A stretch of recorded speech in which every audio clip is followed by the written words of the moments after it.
1300 টাকার সিলিন্ডার কয়েক দিনের মধ্যে 3000 টাকা পর্যন্ত হয়ে গেছে।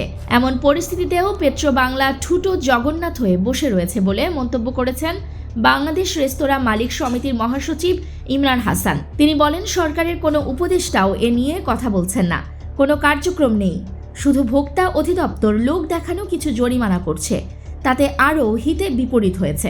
মঙ্গলবার 13 জানুয়ারি ঢাকা রিপোর্টার্স ইউনিটি শফিকুল কবির মিলনায়তনে এক সংবাদ সম্মেলনে এসব কথা বলেন বাংলাদেশ রেস্তোরাঁ মালিক সমিতির মহাসচিব ইমরান হাসান। এ সময় সংগঠনের সভাপতি ওসমান গনি সহ অন্য নেতারা উপস্থিত ছিলেন। সংবাদ সম্মেলনে ইমরান হাসান বলেন, দেশ এখন লুটেরা, সাম্রাজ্যবাদীরা এলপি গ্যাসের ব্যবসা করছে।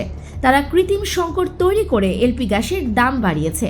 বেশিরভাগ রেস্তোরাঁ গ্যাস পাচ্ছে না, যারা কিনছে তারা 1300 টাকার সিলিন্ডারের জন্য 3000 টাকা পর্যন্ত খরচ করছে। এই অবস্থায় পেট্রো বাংলা ঠুটো জগন্নাথ হয়ে বসে রয়েছে। তিনি বলেন, জুলাই বিপ্লবে দেশের রাজনৈতিক পট পরিবর্তনের পর অন্তর্বর্তীকালীন সরকারের কাছে দেশের মানুষ ও ব্যবসায়ীদের প্রত্যাশা ছিল অনেক। বিগত দিনের অন্যায়, অত্যাচার, জুলুম থেকে মুক্তি মিলবে বলেই প্রত্যাশা ছিল সবার। কিন্তু বর্তমান সরকার দায়িত্ব গ্রহণের 1 বছরের বেশি সময় অতিবাহিত হওয়ার পরও বিগত দিনের প্রতিবন্ধকতা দিন দিন বাড়ছে। এছাড়া বর্তমান বাজারে নিয়ন্ত্রণহীনভাবে দ্রব্যমূল্যের ঊর্ধ্বগতির কারণে নিত্য প্রয়োজনীয় পণ্য সাধারণ ভোক্তার ক্রয় ক্ষমতার বাইরে চলে যাচ্ছে। এর সরাসরি ও মারাত্মক প্রভাব পড়ছে রেস্তোরাঁ খাতে।